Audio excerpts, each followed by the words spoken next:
اہل بیت سے بغض رکھنے والوں کے حوالے سے کیا حکم ہے؟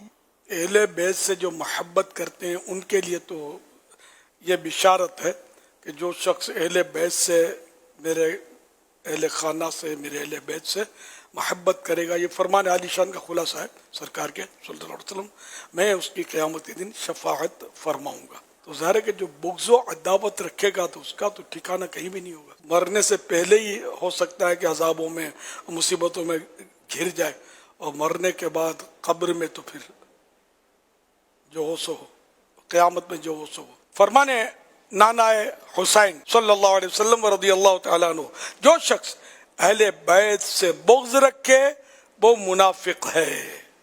ایک حدیث پاک میں فرمایا، اس ذات کی قسم جس کے قبضہ قدرت میں میری جان ہے، میرے اہل بیت سے بغض رکھنے والے کو اللہ پاک جہنم میں داخل کرے گا۔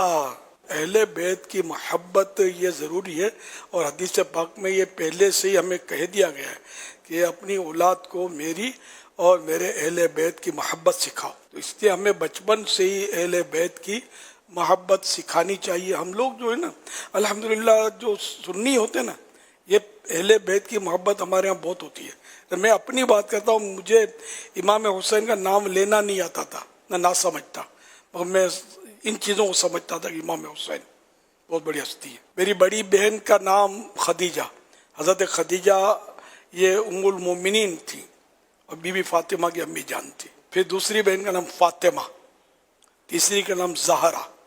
تو یہ ہماری اہل بیت سے محبت، تو یہ الحمدللہ ہمارے گھرانوں میں سیدوں کا ادب، سیدوں کا احترام، سیدوں کی اہمیت۔ تو سید رشتہ دار کس کے ہیں؟ امام حسین کے رشتہ دار ہیں، ہے نا، پیارے آقا صلی اللہ علیہ وسلم کی آل ہیں۔ ہم سب کو چاہیے کہ ہم اپنی اولاد کو بھی، ہمارے دیکھیے بچے الحمدللہ جو دعوت اسلامی کی میں خاص بات کروں کہ بچے کو امام حسین اہل بیت کی محبت کرتا پائیں گے آپ۔ سیدوں کا ادب ہمارے یہاں دعوت اسلامی میں الحمدللہ اسلامی بھائیوں میں بہت آپ دیکھیں گے، خود سید صاحبان دیکھ کر حیران ہو جاتے ہیں کہ اتنا ادب یہاں سکھایا جاتا ہے۔ تو یہ کیا ہے؟ اہل بیت کی محبت ہی تو ہے۔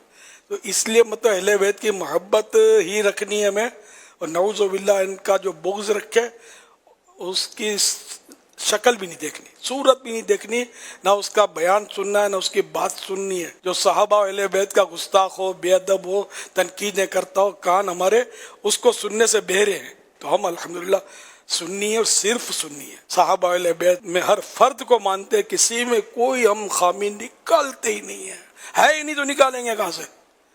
جو خامی نکالتے ہیں ان کو آئینے میں اپنی شکل نظر آتی ہے، حقیقت میں خامی نہیں ہے، ان کو اپنی شکل نظر آتی ہے، اپنی خامیوں کو وہ سمجھتا ہے کہ ان میں خامی ہے۔ نعوذ باللہ، اللہ اس سوچ سے پہلے مجھے اہل بیت کی محبت میں دنیا سے اٹھا لے۔ ہمیں اہل بیت و صحابہ کی بے ادبی چاہیے ہی نہیں، نہ بے ادب چاہیے، نہ بے ادبی چاہیے۔ اللہ کریم ہماری نسلوں میں کوئی صحابہ و اہل بیت کا